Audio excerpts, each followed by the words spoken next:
Nice to be back here. It used to be my class back in the day when we only had one class. We used to call it Bioinformatics 526. There was a lab associated with it. My name is Brian Athey. I'm the chairman, the founding chair of the Department of Computational Medicine and Bioinformatics. I went to school before there was an internet and before there was bioinformatics. So one thing that we can honestly say, and my boss kept telling me, why don't you take over this thing called bioinformatics, right? And I would run the other way, and I refused at least 4 or 5 times, and we could get a year by Mike Savageau, who was our thought leader in brains back in the day, and I'm the Savageau professor, he tried to convince me to teach bioinformatics after my thesis advisor, John Langmore, gave the first lecture in the first course, and this was the poor job. He figured that anybody could do better, and I'd already taken over all his other classes. I refused. But eventually I kind of got into it. I mean, part of the reason I didn't want to get into bioinformatics is there was no bioinformatics. That was the problem. Well, and there kind of was. I mean, bioinformatics was 2 things: analyzing sequences with a computer and managing databases. That was the official definition on the NIH website back in about 1990. So there was kind of, it was pretty primitive. But artificial intelligence existed long before. Artificial intelligence started really in the 1940s. And so what I want to do is give a little history of that. And I want to explain to you that what's happening today is a result of what has been happening all along and it's building up. It's not like deep learning happened in 2015 and images started to be analyzed and everything was different. This stuff started before World War II. So let's look at that. Let's look at that a little bit together. And let's then see where it's going. And let's look at the implications. Okay, Aaron, how do I, this thing is not, all right, good. All right, so here's my outline. I'm gonna give a historical perspective. The key picture is the locomotive. Think of AI as a locomotive moving down the track. I'm gonna show you the track. I'm gonna show you how to think about it and where it's going, okay? And then who are the thought leaders? Some of the people that pulled it together. I'm really curious to see how many of these people you even recognize or know. I'm going to take you through some of the big thought leaders, okay, that really started the whole thing and then developed it. And then we'll look at AI in biomedical science, medicine, and healthcare with some examples like today, what's happening, just applications. And then what we'll do is we'll say, what is artificial general intelligence? Is it real? What is it? Is it happening? When? What does it mean? What is the implications for all of us? And there are serious implications, and I can tell you right up front, it is real. Now, one of the things that I want to talk about is the idea that computing over time has changed and is about ready to change again fundamentally. Okay, we first started with analog computing. Think records, you're playing with a needle, analog. Okay, it's noisy. It's not digital, certainly. So you have analog computing. I'm going to show you a movie of an analog computer. It's actually kind of cool. Computing started off with analog, and then it started to transition, and actually the first analog computers were over 2,000 years old. They found this analog computer, this computing machine. We used to think it was Babbage, in the 16th century. They found an analog computer sunken in a ship in the Mediterranean Sea a couple of years ago. So it's been going on for a long time. And so look at this thing. When I went to high school, was before calculators. We had slide rules, different kind of analog computer. Maybe the most famous analog computer was called the differential analyzer. So we'll take a look at a movie of that one, and we'll see the history. It was a very important computer in the World War. And then digital computers happened. And digital computers started with the ENIAC computer and the Colossus and the Ultra computer. ENIAC was John von Neumann, the Colossus was Alan Turing. We'll look at that in a minute. And then it was from there to the personal computer and the parallel computers, which is there in the middle.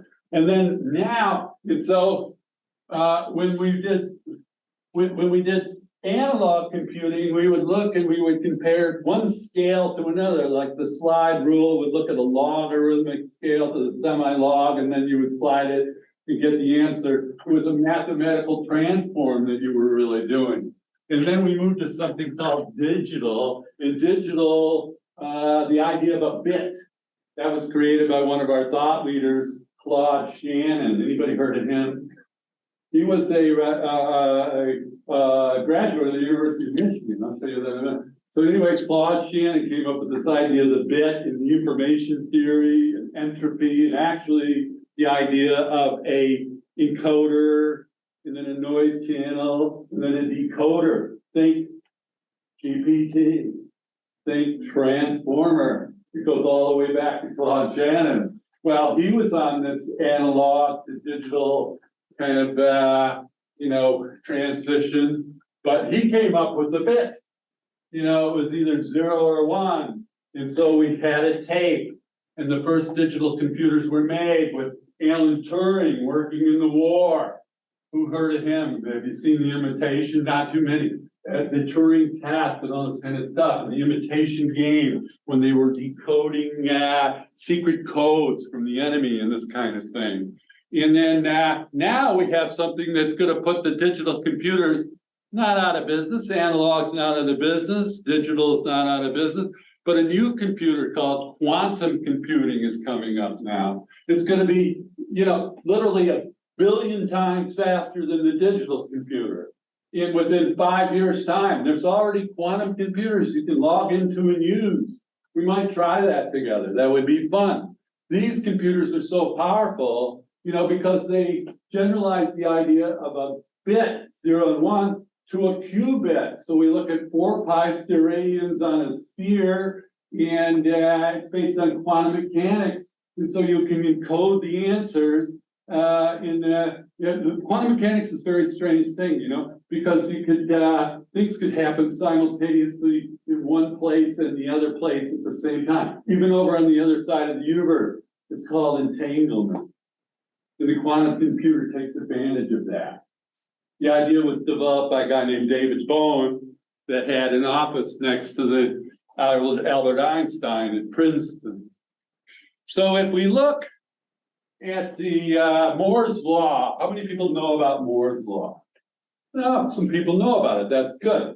It has to do with the cost or the speed of the processing, diminishes by half every 2 years or so. And Gordon Moore, who was the founder of the Intel Corporation, who recently passed away, came up with this idea. What's really interesting, though, and this graph was made by Raymond Kurzweil, who is one of our luminaries of AI. Moore's Law has been going on since the beginning of time.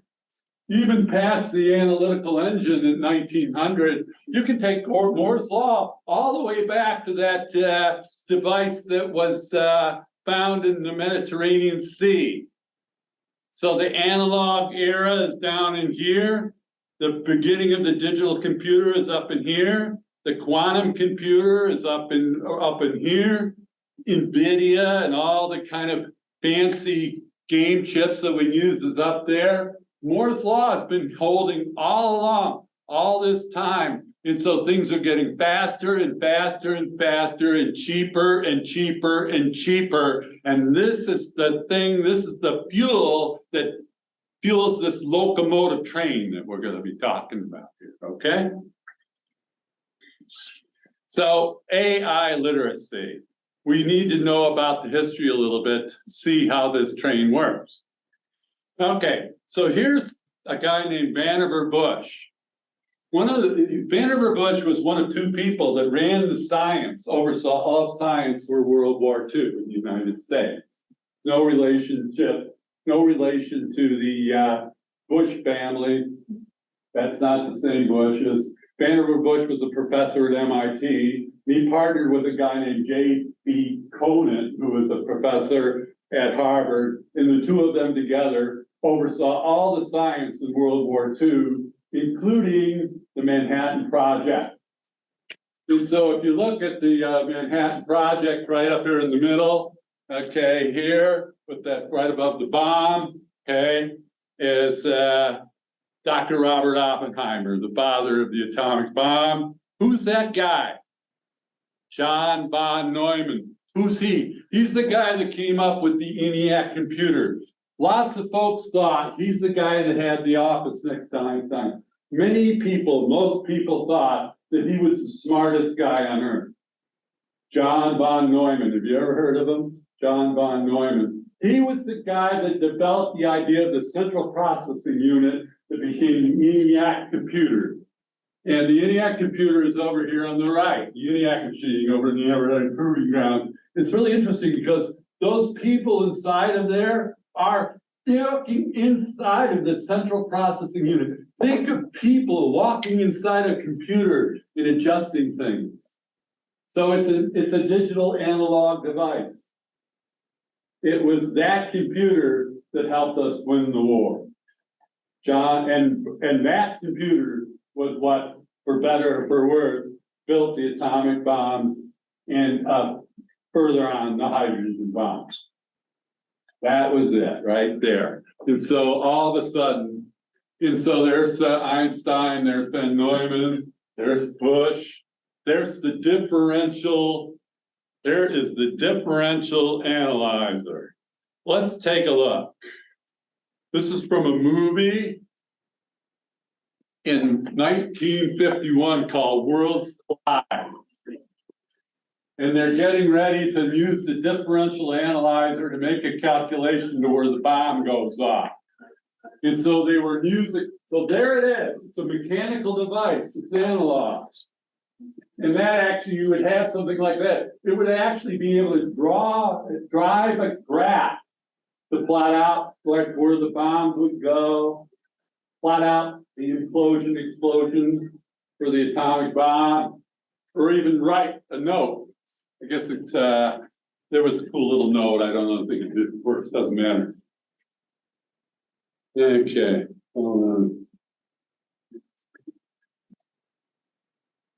All right, now, meanwhile, at a place called Bletchley Park, there was another guy that was working. And what they were working on was not blowing up things. They were working on cracking the code, the so-called Enigma code. Have you heard of that? The Enigma code? I think a lot of people have. This was the secret code that the Nazis ran to kind of, especially into the U-boats, to send signals. And there was these little kind of, there were these rotator gears in there. And so you could like change the rotator gears, and they would do it every day. And then that would create a cipher, and it was impossible to, there was no way that the people could they had all the smartest people in a place called Bletchley Park over there, all the code breakers, the mathematicians, they all were in this building, and they could never do it. And then Alan Turing, which is shown here, he's on the left, that's the guy in The Imitation Game, which is a fantastic movie. And he built another kind of computer called the Colossus and the Ultra Machines, and he cracked the Enigma code.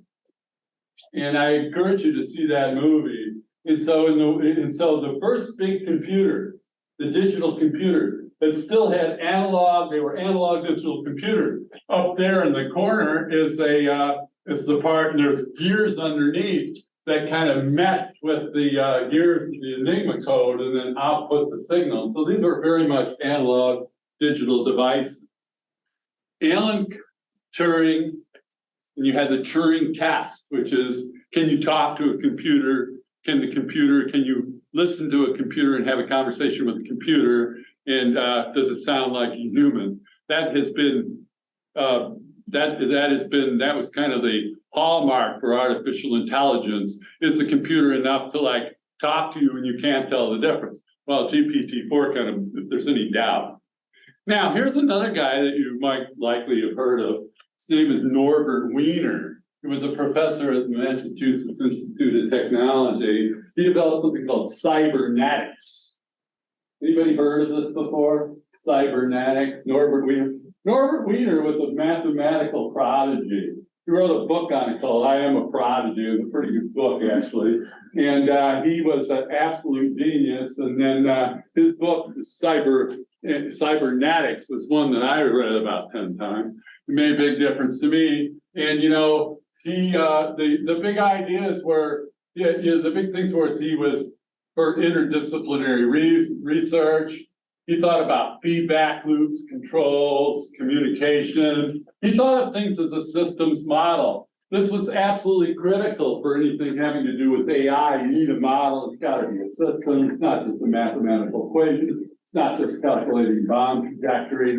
And the thought leader that came up with all that was called Norbert Wiener. And everybody who was anybody in artificial intelligence, this was right before, you know, the first kind of like neurons and stuff, I'll show you in a minute, were developed by Habs and other people, but they were all getting their thing out of Norbert Wiener, who was thinking about cognitive psychology, physiology, feedback, control, so robots, the idea of controlling robots, everything that we think about in terms of AI, that came out of Norbert Wiener's head. And those of us who were old enough, we used to study this guy's book. I never met him. A lot of these guys I have met. Now I'll point out a few of them. Yeah, this here is, I mentioned him already, is Claude Shannon. Up on top there, we have, he got his master's degree here. No, by the way, his master's degree had to do with writing a program, artificial intelligence program, and you can see it down there, to play chess, okay? And up there, we have a statue on the North Campus near our EECS building. There's my old partner, Al Hero, who we started Minus with. There's an old collaborator, David Newhoff, standing next to it. They were hosting Claude Shannon. Claude Shannon was a neat guy. He used to like ride unicycles around the hallway at MIT and juggle and stuff like that. He was a really cool guy. He was a magician. He was a cool guy. Claude Shannon. His big contribution is he invented, like I mentioned before, the information theory, the idea of entropy, of bits, communications channels. So it was, and Claude Shannon is actually one of the official founders of artificial intelligence. Now here's something that I'm sure you've never heard of this guy. J.C.R. Licklider. If you've heard of him, that really impresses me. But I'm here to tell you about him a little bit. He was a psychologist, basically, and he worked for a place called ARPA that later became DARPA. And ARPA was created one day after the one day after the Sputnik went up. It was a satellite, and the next day, ARPA was created by President Eisenhower that day, special executive order. We're behind. We need to catch up. So ARPA's first job was to create NASA, which they did in a year. And by 1958, ARPA was started. It took over the Redstone Arsenal, you know, gave Werner von Braun a better contract, built the Saturn V spacecraft, it spun it off and turned it into NASA in 1959. DARPA works on big things. So one of the things that you needed to make all this happen was something called the internet. Who funded that? Who created that? DARPA. Who thought of it in the first place and got it going? J.C.R. Licklider. Okay, you needed fuel for all these guys that I'm going to tell you about in a minute. You know, you needed to fund computer science. It was a backwater. This guy saw that you needed computer science. In 1960, how many computers were there in the entire planet in 1960? Anybody want to take a guess? The whole planet, how many computers? 30? That's not bad. 6,000. Not too many. Licklider saw that. He wanted to do something about it. There's a picture of the ARPANET after it got fleshed out a while, and then it was spun off to the NSF and became the NSFNet and then the internet. Okay, the classical origin story of AI. Where was AI born? How many people knew that AI was born in 1956? Anybody? There's the, this is cool. I pulled this up last night. There's like Ray Slomo off was John McCarthy was the guy that convened. He was a professor. He started it. It started with a 2-month course in Dartmouth University in 1956. A year before I was born, 1956, right during the Cold War. And he sent these little invitations out and said, hey, I'll give you $1,200 to $900, you know, if you come and spend 2 months of your life in New Hampshire. Look at that place, Hanover, New Hampshire, a cool place. And so they invited a bunch of people. You can see some of the names down there. And don't bother, I'll show you. And this was one of the ideas that's called the perceptron. Have you learned about that one yet? The perceptron? I'll show you another thing about it in a minute. That was Marvin Minsky's idea. You know, and he'd been working on that for a while. And so the founders are, you know, founding fathers of AI and the classical story are listed there. We've already talked about Turing. And we've already talked about Claude Shannon, whose name appears down there. Okay, so here are, you know, just take your time. I'll leave this to you. I've met Herbert A. Simon any number of times. He used to come to Ann Arbor a lot. He was really a cool guy. He was at Carnegie Mellon. He used to drive from Pittsburgh. I had dinner with him a couple of times. Fantastic guy. He and Alan Newell at the Carnegie Mellon University developed, you know, the first programming languages and the first modeling, you know, and, Herbert Simon was really somebody who was a deep thinker. And he came here a lot because we had other deep thinkers like John Holland, who I'll mention to you in a minute, who was, came up with something called the genetic algorithm. So they were always hanging out. It was down in the old business school. We would have meetings down there. And he would meet with Carl Simon, who I guess just retiring, and Bob Axelrod and Mike Savageau and these kinds of people. Herb Simon and his partner was Alan Newell, and they developed the first programming languages, solvers, and modeling. And then started to apply it. John McCarthy, who convened it, and noticed it was John McCarthy when he was an undergrad, took a class from heard a lecture from John von Neumann, the smartest person in the world, who was developed the theory of game theory. The mathematics behind game theory was one of the things, and that's what got John McCarthy going. Marvin Minsky, he was a character. I met him at a funeral wake at the Massachusetts Institute of Technology. He was a really cool guy. He came up with this idea of the perceptron, and then the society of mind. He was one of the early deep thinkers of artificial intelligence. Raymond Kurzweil, I've already shown you one graph from him, and I'm going to show you something else. He had many claims to fame. One of them was he developed the Kurzweil systems for using artificial intelligence to generate music, the Kurzweil engines and so on. And you're going to see at the end, I'm going to mention him again with this idea called the singularity. So hold that thought a little bit. And there's some really neat, I forgot, he wrote 2 important books, The Age of Spiritual Machines, The Age of Intelligent Machines, and The Age of Spiritual Machines. They're still worth reading. I looked at The Age of Spiritual Machines again before I figured this lecture. There's my old friend, John Holland. I shared an office with one of his famous graduate students when I was a student here. He developed this idea of a genetic algorithm. So he would create a fitness landscape, and he looked at evolving systems, you know, and used genetics to kind of like take 2 pieces of a Lisp program and put them together and then recombine. Think of like a string of program string. You break it up, you recombine it, you pretend it was like DNA, then you make new genes, and then each gene was a program, and then you put it out on a fitness landscape, and you'd want to see which program like survival of the fittest. What didn't? Use biological principles to develop an artificial intelligence framework that led to something called the game of life, which was a computer simulation of life that was based on, some of Claude Shannon's principles. And that was an invention that was done in an office. I sat right next to the guy. The guy's name was Chris Langton, his student. He was here. Okay, and some of the newer people, Jan LeCun, he's a French guy who has worked on deep learning, and Benengo. I think they were both Jeffrey Hinton's students.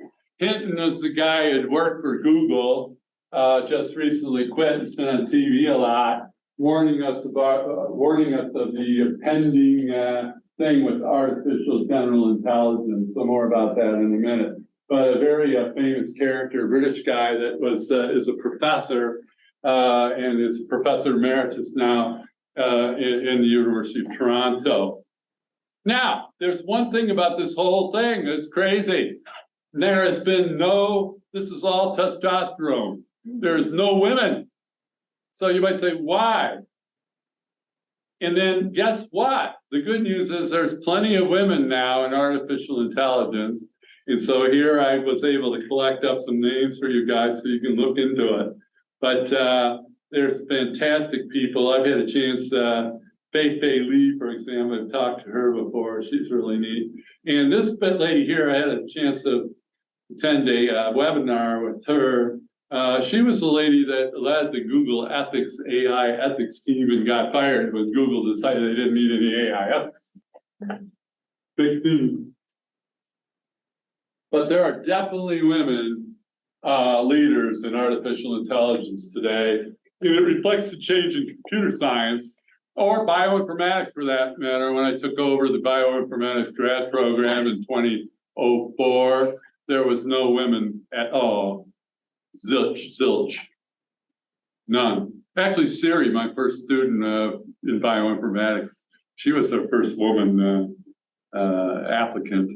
We had no women. We do now. How did we get there? We hired women faculty. Maureen Sarter, Yangfeng Wan, those kind of people. So here's a couple more.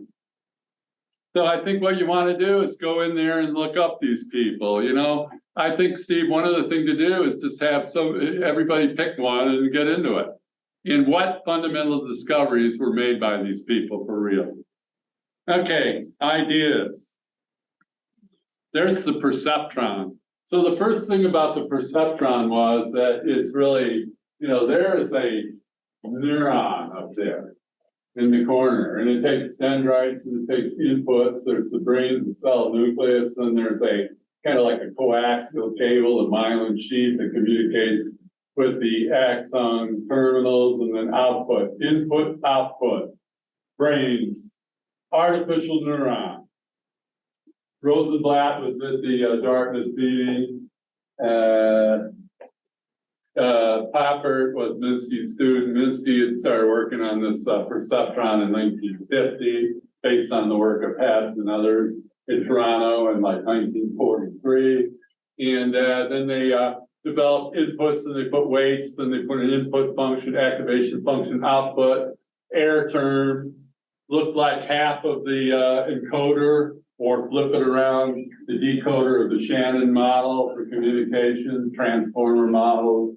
And it's still fundamental, and we use it to this day. And, the deep neural nets, convolutional neural nets, and all this kind of stuff are based on, having layers of neurons instead of just one. This is a fundamental idea that you got to learn about. The perceptron, okay? So now, as you've got to get into deep learning, you can kind of relate this to artificial neural nets, or ANNs. When you see that, you'll know what it is. Now, there was another theme in the early days, and I like this one. I remember Eliza. And Eliza, there were a lot of cognitive psychologists and psychologists in artificial intelligence. And Eliza was like the first chatbot. It was like think about it as a mental health chatbot in 1965. And this is the way the outputs used to come out on a screen, and then they were an ASCII code, and then, you get them in line figures and stuff like that. And these were model-based expert systems, a lot of them, which were further kind of developed by a guy named Ed Feigenbaum, who probably ought to go on the list.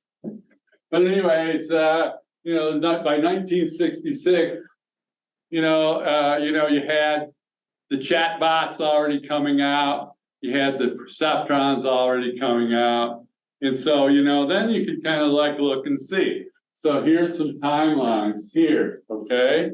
And so and then what you want to do is kind of look. So I mentioned Alan Turing and the Turing test. I've mentioned Pitts and now Warren McCullough back in 1943 with the beginning of the neural networks here that led to the perceptron. There's Minsky over here. There's that meeting that I talked about. Then you can see in 58, this Lisp, which I've already mentioned, which was those tapes of computer programs that John Holland used, are over here. I've mentioned Ed Feigenbaum and this Dendril, and then Myson were two early examples of expert systems that were put together that looked like ELIZA. Okay, there's our John Holland. This guy over here, John Koza, was genetic programming. He was John Holland's student who became a very famous professor at Stanford. They're all tied together. I mean, John Koza spent a week in my laboratory in 1992. Hung out the entire week. The guy was incredible. He had a genetic programming book. It was like that thick. I still have it.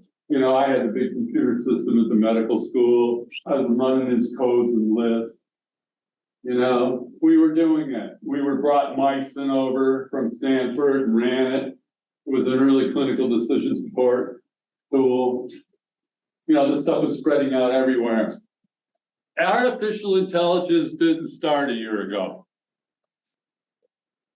And go back and, the computing power is getting faster and faster and faster and faster and cheaper.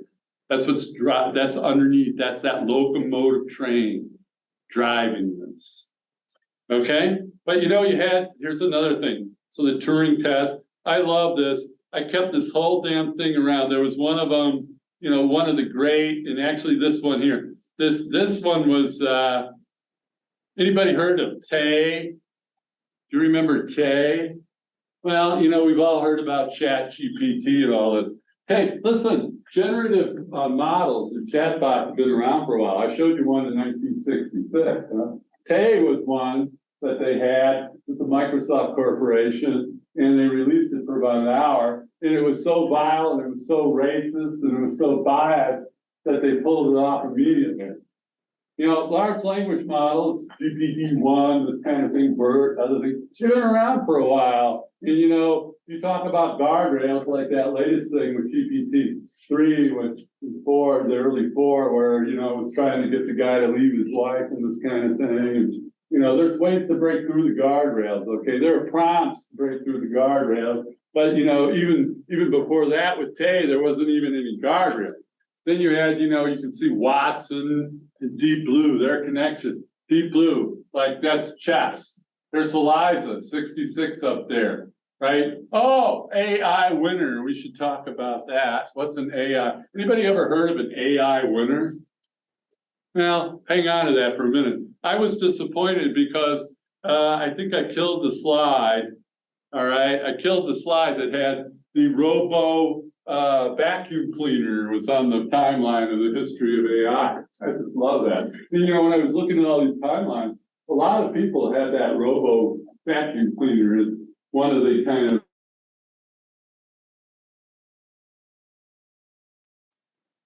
So think about Norbert Wiener. He was the great. See, so what happens is you get these great ideas, and then 30 years later, you get these programmers and get the machines, and they're fast enough and cheap enough. All of a sudden, these ideas that were purely theoretical. It's like the chess program of Claude Shannon. Huh?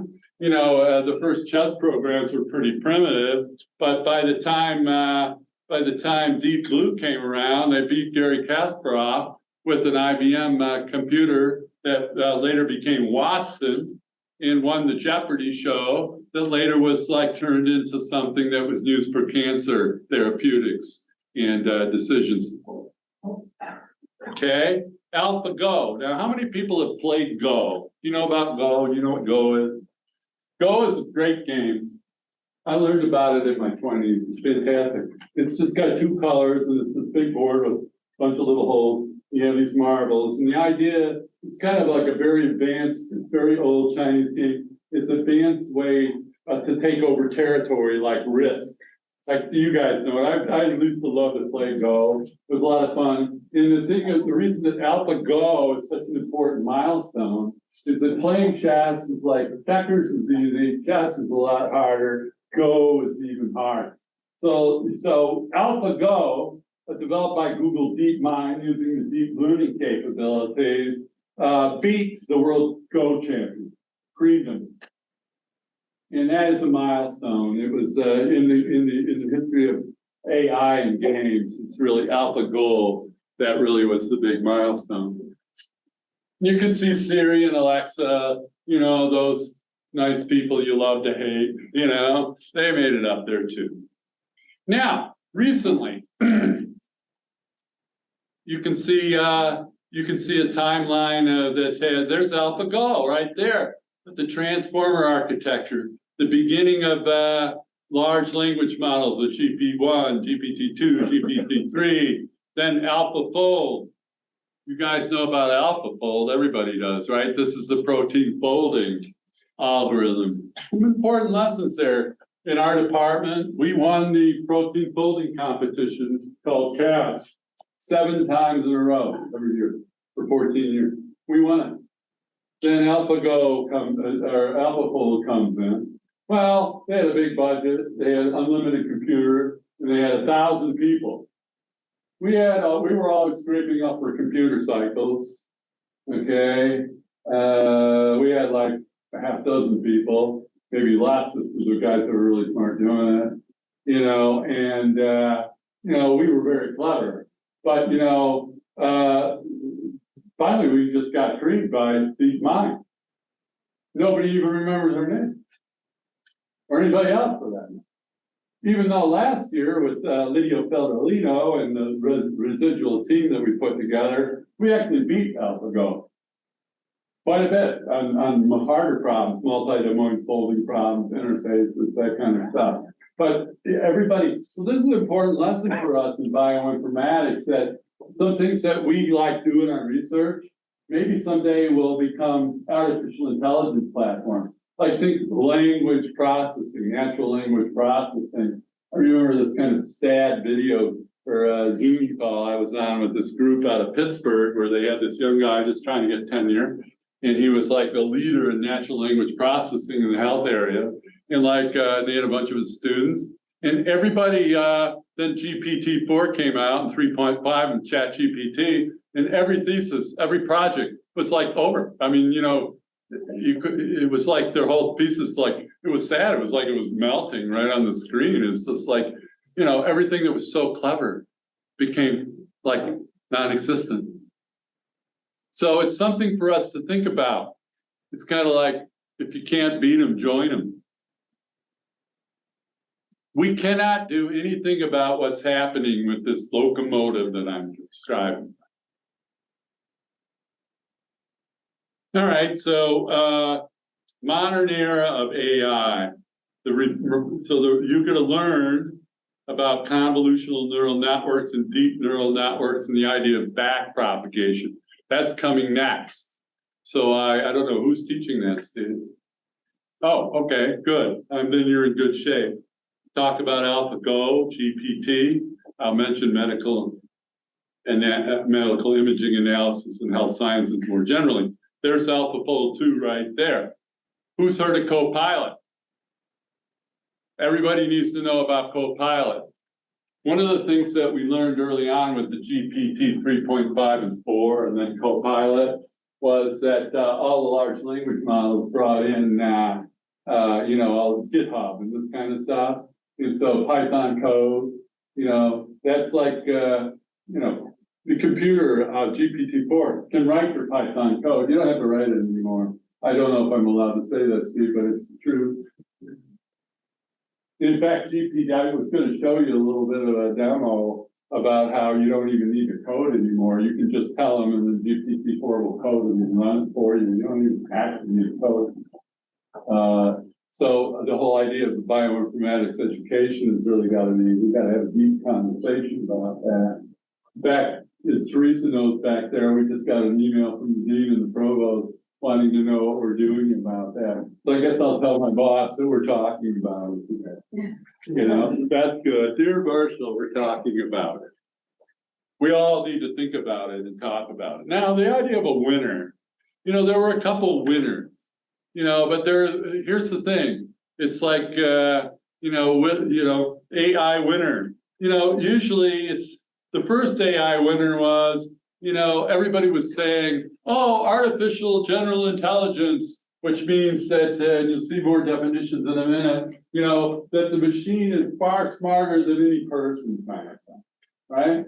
It's just right around the corner, right? It's just a few years away. Give me a chat, buy me a bigger computer, we're almost there. People believe that. It was premature, that's all. So there was kind of a thing called a winner where, you know, there was a lot of fundamental work that needed to be done to kind of get ready for another burst of activity. Usually what would happen is you'd have an AI winner and then DARPA would show up at your door and they would decide whether you were really smart enough or not. If you were, they'd say, oh, we believe in you. What do you want to do? And so it was really ARPA and DARPA that thought out the winners. The other winner, and I was part of that one at the end, and so I highlighted this. I was doing neural networks back in 1990, right during the second AI winter. And, you know, and I was doing it, I had a 15-level neural network in my lab, and I was using it to compress data because we didn't have any disks. I got a call from the director of the National Library of Medicine when I was a postdoc, sitting in my lab over in MedSci 2, telling me that he wanted to know whether I knew that I had more disk drive, more memory in my laboratory than any lab in any medical school in the United States of America when I was a postdoc. So the question is, how much memory did I have? What was the biggest disk farm in a medical school in 1990? 13 gigabytes. Okay, think about it. Way less than on your phone by a mile. 13 crummy gigabytes. They were in 1 gigabyte drives that made by the Sun Microsystems, and I had them stacked up. I had 2 stacks. He called on the phone, and Walter was working to the left. I says, "How many gigabytes do we have?" I told him, you know, 13 crummy gigabytes. All right. So I said, I'm going to use a deep neural, we didn't have deep. I was going to use a neural net to take these images that I had of these big confocal microscope images that I was trying to store, or later the visible human, and I would want to compress them using lossless compression. And this neural net was like the greatest thing. I mean, you could take like an image that was 500 megabytes, and you could shrink it down to 10. You know, it was awesome. I was so happy. I get this call. I was just starting up. I wasn't even an assistant prof yet, but I had my own lab. I get this call from somebody up at Computer Science. I heard you're working on neural nets. Yeah, it's a working net. If you keep working on neural nets, we're not going to hire you. You'll never get on the faculty. We'll kill you. It's a black box. There's no science. It's a waste of time. Either stop or leave. And by the way, I was talking to my colleague, who's a very famous business lady now, who was a famous professor, Anne-Marie Thatcher. I was telling her the story. She got the same phone call from the same guy. And that was part of the AI winner. There was a bunch of conservative computer scientists that didn't believe in any of it. And they were the ones that were running the show. It was like John Holland. John Holland was the most, other than Art Burks, who was the guy that worked on with John von Neumann and is on the patent for the, ENIAC CPU, and he was the head of computer science there. I used to go have lunch with this guy all the time. Art Burks, protected John Holland. John Holland was the most famous computer scientist that lived in Ann Arbor, probably in the 20th century. And they wouldn't let him into the computer science department. He was a professor of psychology. They wouldn't let him in.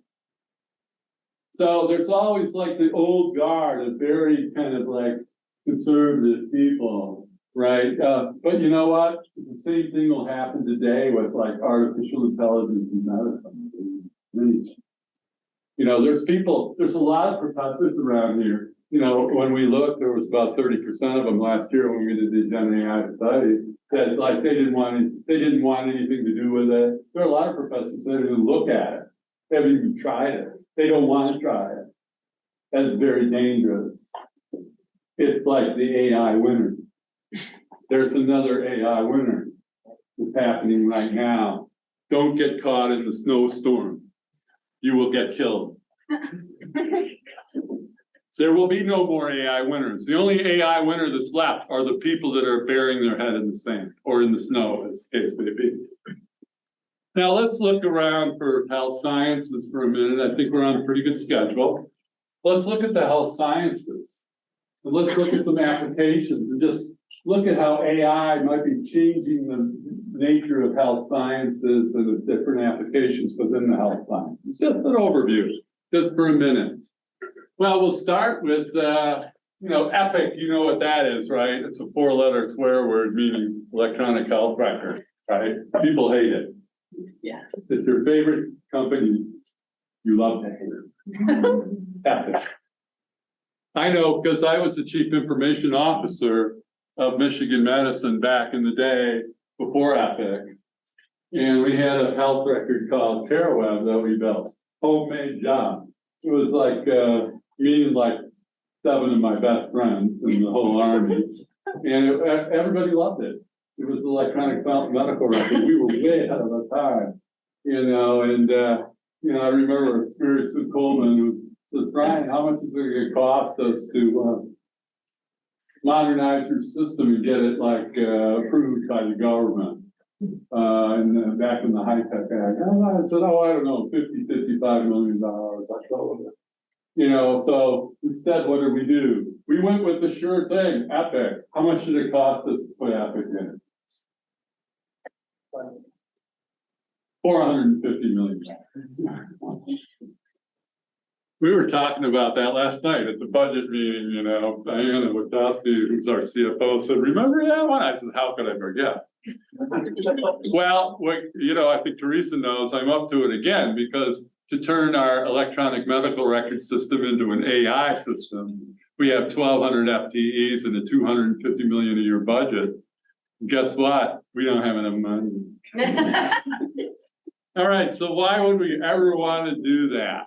Why would we? And it's just one example, and there's several. I could maybe you'll invite me back, Steve, and I'll just give a lecture on this particular topic, because this is something I actually know something about. So this came from Shazad Mian, who's our chair of ophthalmology and visual sciences.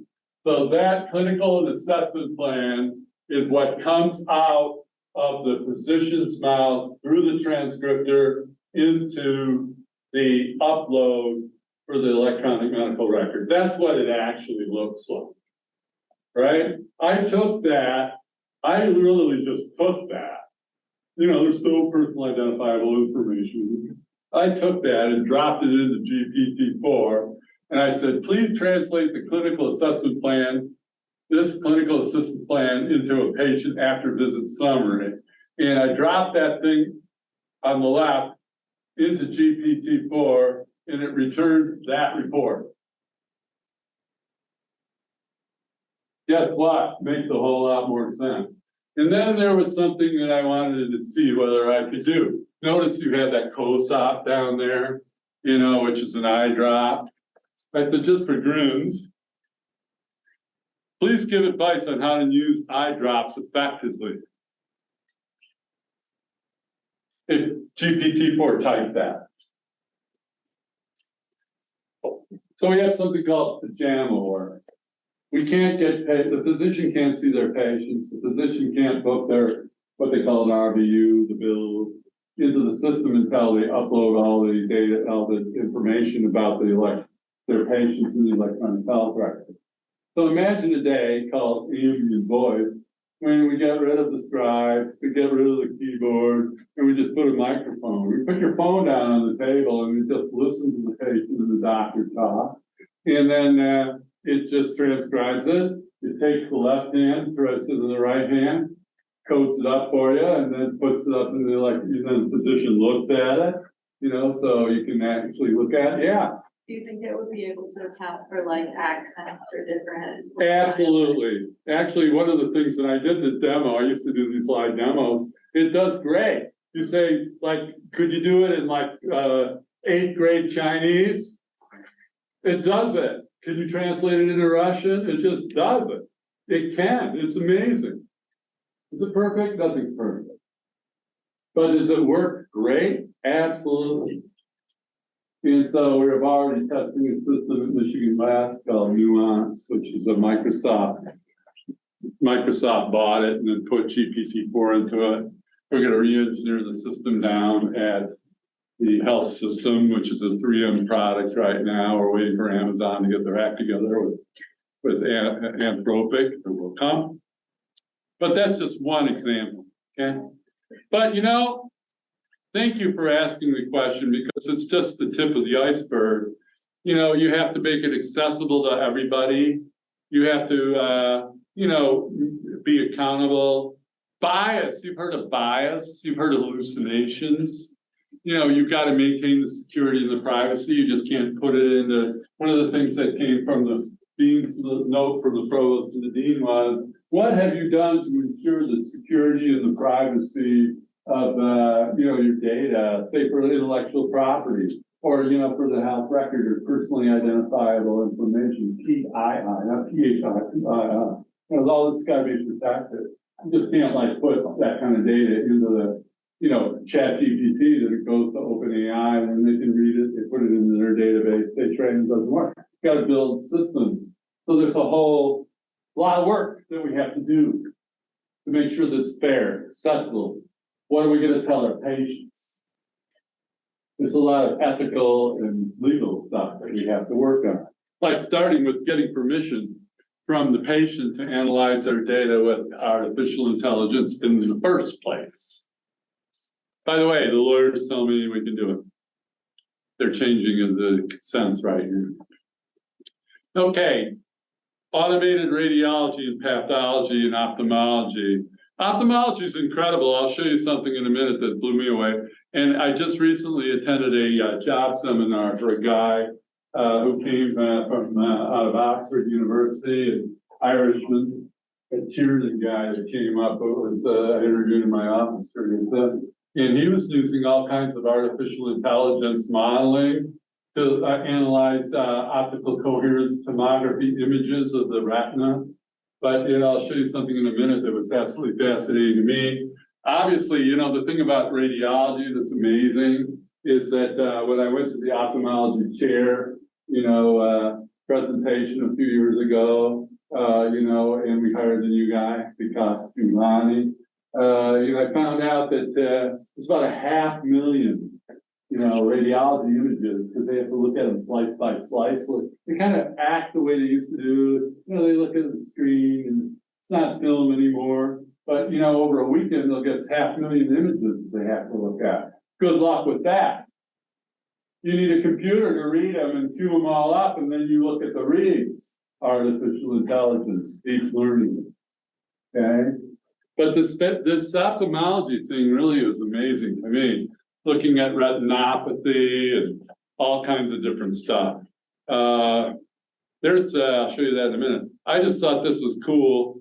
Steve, you'll get these and you can give it, but all these yellow dots are the application of AI over the years, starting in about, say, machine learning conceptualized in 52. I've talked about this artificial intelligence.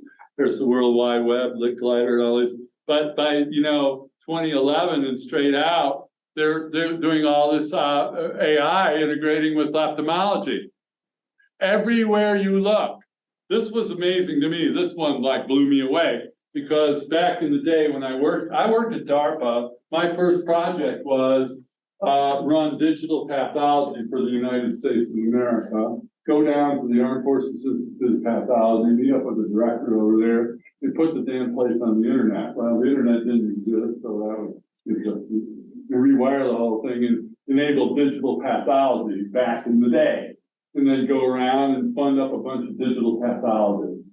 You know, like build a network of path years and things like that. So that's what I did. I gave away $50 million of taxpayers' money and helped found the field of digital pathology. Well, I became kind of like busy and didn't pay attention to it. I knew it was going good, helped hire our guy who's in charge of it now, and you know, and had a couple companies that did digital diagnostics and so on. So it's not like I'm completely out of it. But you know, when I pulled this off the internet last night and saw look at all those darn companies. It's incredible. So there's two kinds of pathology. There's the tissue-based pathology, histopathology, slicing tissue, staining the tissue, looking at a microscope. Then the guy looks at it and says, "Oh, that's a margin. That's a bad cell over there. There." That's all computer now. Anatomic pathology, AP. Then you have LIS, laboratory information systems, test, diagnostic exams, digital this, digital that. It's all merging together now. Digital pathology, AI, the entire thing. Huge business. Take a look. So everywhere you look, you know, so treatment planning, this is kind of when I left it. You know, this was a disaster, really, in a lot of ways. Watson wasn't good enough. But that doesn't mean that Tempus or something like that isn't doing the job.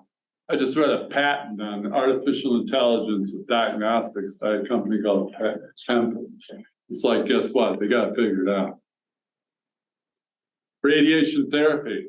This is great because if we could use artificial intelligence and merge modalities, so you have CT, MRI, PET scanning, fuse it all together, normalize it up with a computer, kind of look at it in time sequence, and then use that to do radiation dosimetry to figure out how to shoot the rads into somebody without frying everything else around. You know, you need a computer for that. And then there's something called radiomics. Different tissue, different immune system states have something to do with your susceptibility to the radiation. It can all be figured out with artificial intelligence. So here's the thing. Every facet that you can think of medicine, okay, starting with the electronic health records themselves, is being transformed. Here's something, personalized medicine, deep genomics, foundation medicine. You know, I don't know, do you remember Abik? Remember that guy Abik? You were probably not, he became one of my students when his professor kind of crapped out. He's now head of research for foundation medicine. He's one of the big brains of this whole. You know, it's wild. Everywhere you look, artificial intelligence, drug discovery and drug repurposing platform, high throughput imaging. So, you know, think about digital pathology and, you know, you're collecting all these images in 388 well plate, even in confocal, you got 3D, you got a bunch of cells in there, some of them are laying down, hit them with different drugs, take the pictures, do a time series, different treatment, use artificial intelligence models to analyze. So Johnny Sexton and Matthew O'Meara and those kinds of people. You know, it's, yeah. So like a lot of these different things, especially in the healthcare system, like they still require a human to double check things because we know that sometimes it makes problems. Do you think that we'll ever get to a point where we don't need humans to check the work of AI machines? I really appreciate you answering asking that question. I remember the first time I heard it, I was giving a keynote address in Hangzhou, China in 2015 to the health minister of China, and 1,200 of his best friends were mainly CEOs of hospitals and so on. And after I gave my vision talk on artificial intelligence and personalized medicine, that was the exact question that I got.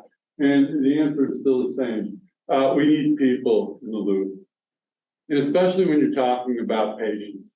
I mean, no computer was going to do any good when my mother was dying of cancer and we were all trying to figure out what to do. You needed somebody in the middle that can understand, forget about the hallucination rates and is it right or wrong. Don't forget about it. But, actually for a lot of the stuff, the generative AI is really pretty good. But the human and the experience of the human, especially those humans that have a lot of experience with certain kind of patients, like in oncology. And of course, there's other fields. Like there's an example here that I had something to do with, actually, robotic surgery, the Da Vinci machines and all that. I was at DARPA when we funded those in the first place, so that's over here somewhere. A robotic surgery, right? Surgical robots, Da Vinci machines. We funded that originally way back in DARPA. I mean, surgery, I mean, you gotta, there's still a person like driving those machines. That's not gonna change. We need people, we need nurses, we need caregiving teams. We need the human touch. I must say, back in China when I got it, I was thinking, my God, really? But they were really concerned about that. So this is one area where I think, there's a lot of threats on jobs with generative AI, for sure, it's real. But I would say that in the healthcare industry, the way the Michigan medicine, party line, if you will, is what we want to do is implement AI responsibly and safely where it makes sense. So that the work, the background work and the work that, is administrative burden and just a burden in general is taken away from the physician and the nurses and the caregiving teams so they can spend more time looking the patients and their families in the eyes and getting close to them and figuring out how to help them. Thank you for asking that very important question. I showed you Eliza. This is another example. It's really kind of scary, you have all these chatbots that are becoming your best friend and giving you advice. It's and they can lead you down a bad place. There's been some examples already of folks that claim that those chatbots didn't help and people had suicidal ideation and then did completed suicide and stuff. I mean, so there has to be. What's really good is that we have a real shortage of mental health caregivers and psychiatrists. There's absolutely no question about it. We need all the help we can get. The screening tools are really very important so that we can focus our resources on those that really need it and avoid hospitalization. With depression running at 40% in the college campuses and anxiety at 32% and suicidal ideation at 22% of all undergraduates in the United States of America, we can use all the help we can get. So these chatbots will help us, but they're not a replacement for humans or families. So this wearable health monitoring is huge, and you can see how this could be really, taken advantage of. I mentioned the drug discovery already.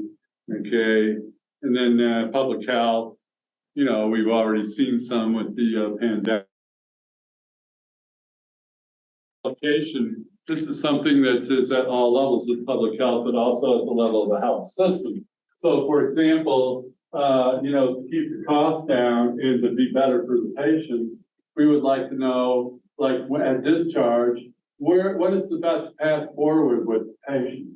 But if we could model the whole system and see what's available all across, say, the Michigan Medicine Network as an example, we could figure out the best people that could have care at home, virtual care at home, home nursing, stuff like that. It's better for them and it's cheaper for the system. It's a win-win. but if you don't have the modeling and the analysis, you're never gonna do it. So, the thing I hadn't really talked about is this all depends on data, and understanding what the biases and the limitations are on the data to really do this, and that's a big subject. Okay, now we're gonna get into the next part of this. Elderly care and chronic disease management, and that's why I mentioned the home monitoring. 82% of our healthcare dollars on chronic diseases, diabetes, and things that, retinopathy or foot ulcers or something like that, cardiovascular disease, metabolic syndrome, all kinds of stuff that could benefit from home monitoring, including in assisted care living centers. Okay, what is artificial general intelligence? You could just take these are stuff that has been on the internet in the last, look at that, November 19th, November 20th. This is stuff that's coming out right now. But look at what I pulled off of the OpenAI web page, creating safe AGI that benefits all humanity. So if you really get it, part of what was going on with this kind of weird board of the OpenAI, which was set up as a not-for-profit, and I've been doing a lot of reading about this.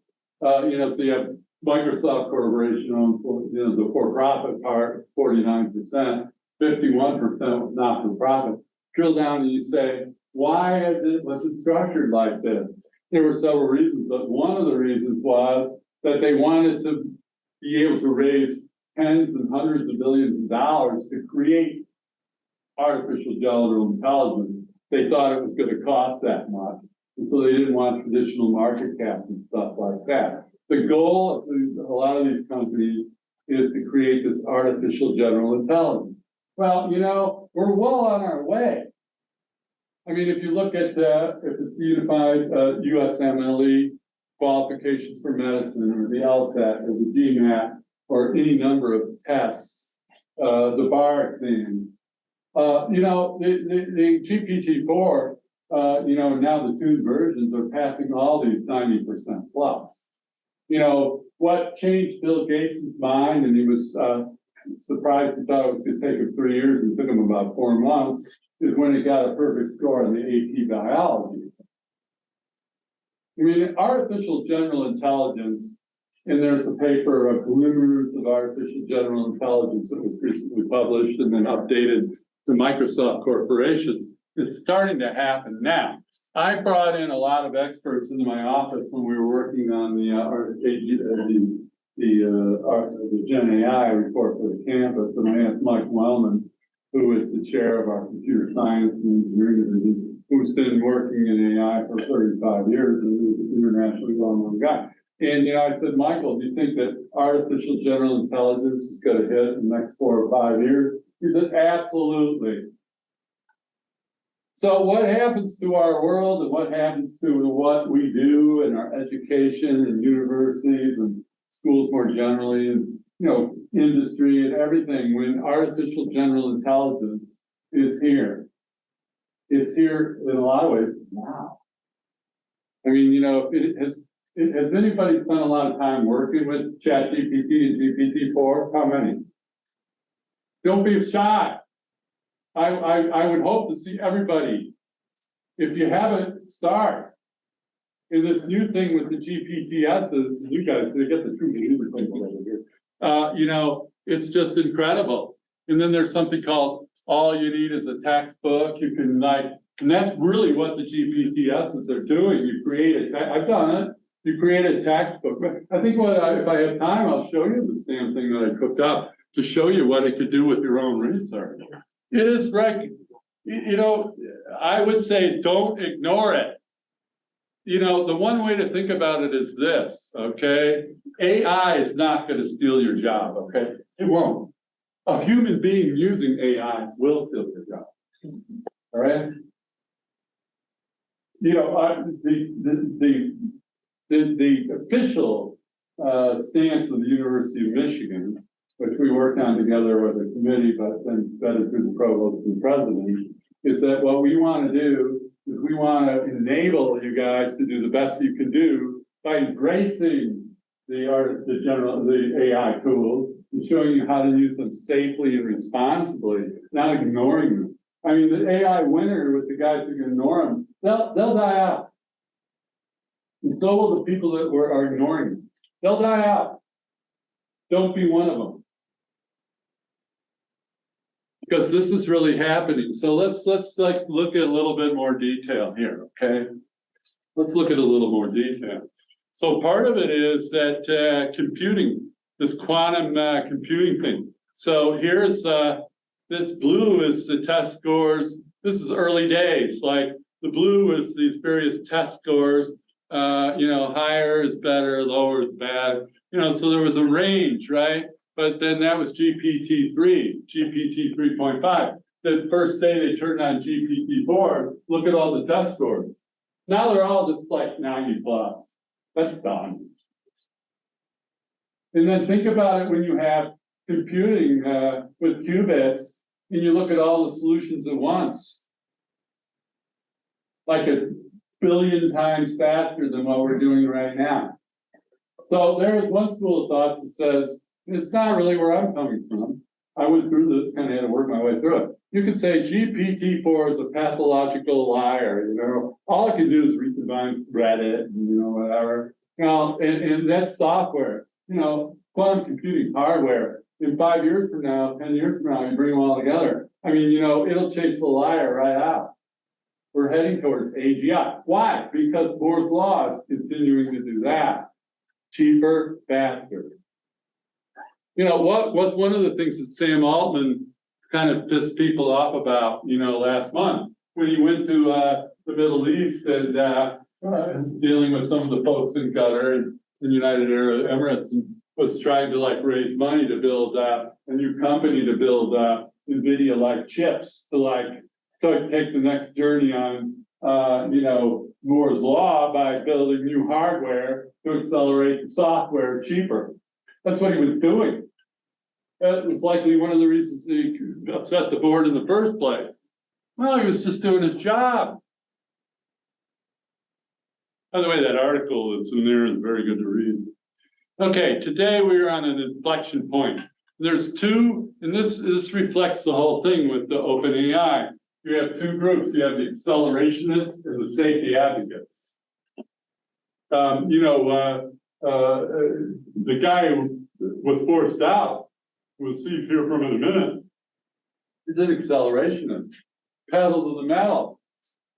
Like, and then the other guy who you know, kind of turned on him in the boardroom was like afraid that they were building a system that was going to destroy the planet. They're the safety advocates. That's the way you want to think about this whole thing. And it's a real thing to think about.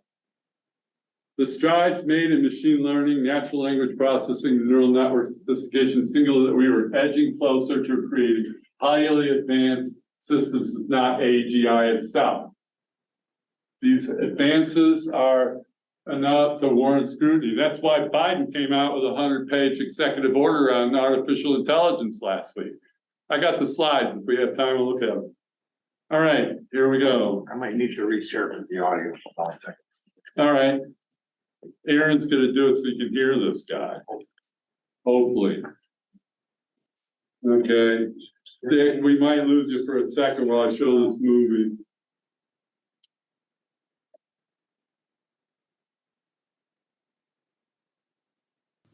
In 2014, the year before he co-founded OpenAI, one of the world's leading artificial intelligence Yeah, companies. here, let me start it over and let me just. Okay. How AI would develop. I don't think All right.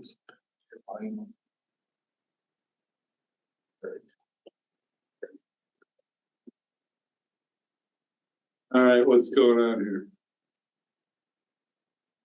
I got it maxed.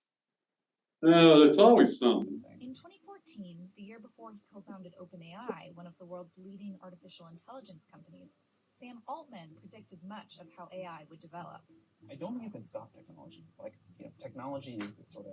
All right, well, listen, unstoppable force. this is a plot, but he's only saying what I already told you. So that's the good news. but you know, what I will do is, you know, you can kind of see. So all this stuff is on my little timeline, everything, awesome dynamics, the self-driving car, everything. Oh, yeah. The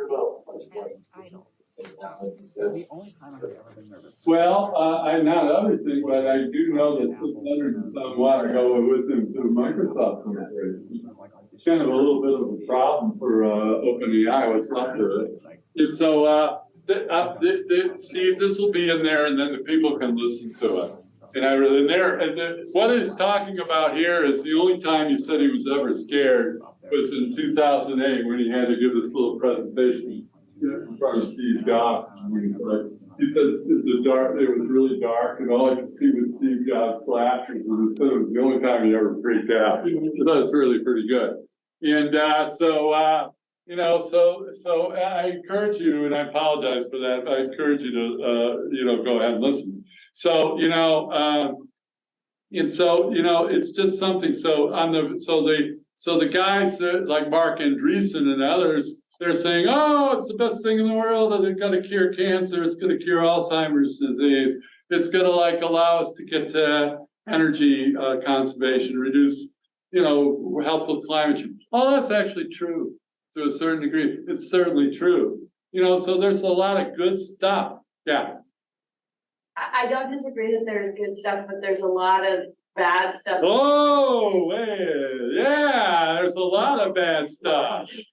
Like there's like a real implicit racial bias that's there is all of that. Basic technology. Thank you, you're helping me. You know, you bet there is. You know, we had in our little retreat last, I don't know if you were there, we read this automating inequality and all the racial biases, and it's just like putting redlining and all this bad stuff on steroids, and you know, and so I've listed some of the bad stuff. So there's good and bad. And so, you know, and here's one way to think about it right here. Okay, this guy Mark Andreessen, who is like, he is like a capitalist, venture capitalist, all he sees is the good side.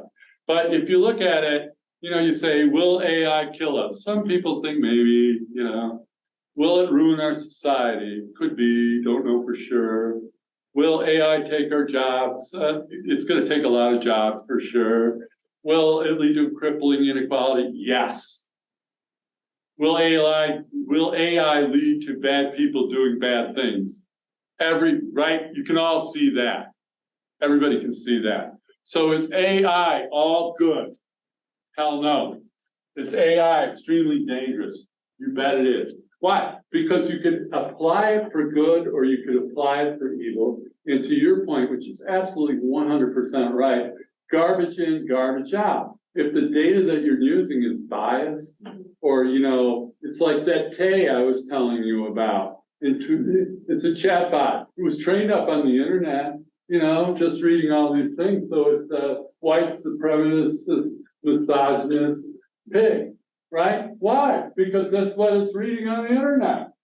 Well, there's even like technology that has been implemented throughout our life that is very racially biased. Like even like automatic sinks. Give her that microphone so that automatic have racial bias to them, and that's a technology that still isn't good. we're gonna get you so you're on the Zoom because Okay. people are listening. There's a lot of technology that has been implemented that has racial biases to it, including like automatic sinks, which even though we know now that there's a racial bias with automatic sinks, we still use them everywhere. So it's just scary to It is so scary, like facial recognition that like, you know, fused with the crime database, it's like lock up all these African-American guys and all this. There's a lot of bad stuff. And, you know, you're doing exactly what I wanted you to do, which is bring this stuff up as I queued you up for it. And, you know, and so, you know, this book here, which is a really good one to read, okay, is without some forethought and management, the kind of epic-making transformations will deliver and may send human history in very dangerous directions. I personally believe that, okay? I do. So I know we got to end this in a second, so I'm going to by talking about this book that I read a few times called The Singularity is Near by one of our guys on the chart, Raymond Kurzweil, the guy who developed the Kurzweil music systems and a few other things. Okay, you know, and remember I showed you that Moore's Law chart that was out of Kurzweil's book that was updated by him. And, you know, and so what Kurzweil says is there's something called the law of accelerating returns, which predicts an exponential increase in technologies, you know, kind of a snowball that would all add up to some kind of artificial intelligence. So the way I always like to think about it was that there's this global kind of like nervous system. So the actual kind of, you know, axons are the kind of the internet itself, and the servers and all the information resources are sitting on the internet. And then at some point there would be some kind of transformation where we used to be individuals. We're now a system that's all interconnected by the internet, and these like capabilities and tools. And I would say that that infrastructure is built across the entire planet. There are some places that don't talk to each other very well, like China and the US or something. But you know, the connectivity is there. And so the question is the power of the applications there.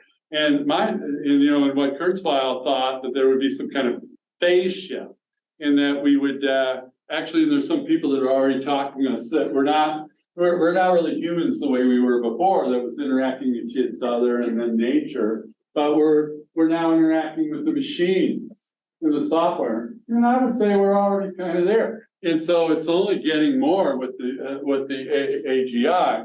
And so you know, so what you do is you can look at this, and here's time to the next event over here, you know, 10 to the 9th year's life, and then multicellular, and then all this. And then the time, then look at that through TV and the internet and all the way to the computer. Like, you know, it's the exponential function. The derivative of the exponential function is, remember, dx to the d to the x dt is, what's the derivative of the exponential function? The exponential function plus a constant, right? It's going straight up. So what they talk about is vertical. You know, it's a vertical now. Things are going straight up. And that's what's happening with, that's what's driving artificial intelligence. Because artificial intelligence didn't come just in the last couple of years. Artificial intelligence is a locomotive that's been running down the track called Moore's Law.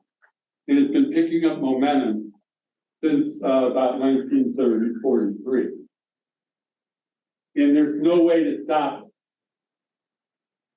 And so what we need to do is recognize that we need to use it safely and responsibly and for the good of humanity, and avoid the stuff you're talking about, which are the bad guys doing bad things. It's not as easy as it looks. And that's why some people, including Sam, you know, Sam Altman is a Shakespearean character because with some kind of what we used to call in Greek mythology, Greek literature, has some kind of tragic flaw.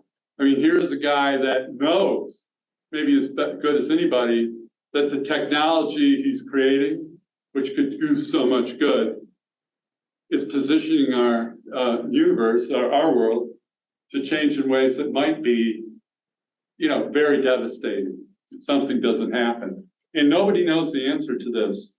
And so what I want you to think about is, what will it be like to live and work in a world with AGI? We all need to think about that because, frankly, it's here. How should we prepare for this? Going into the AI winter and ignoring it is not the right answer. And what is the future of our field of computational medicine and bioinformatics as a field in the age of AGI? Okay, that's it, Steve. I'm done.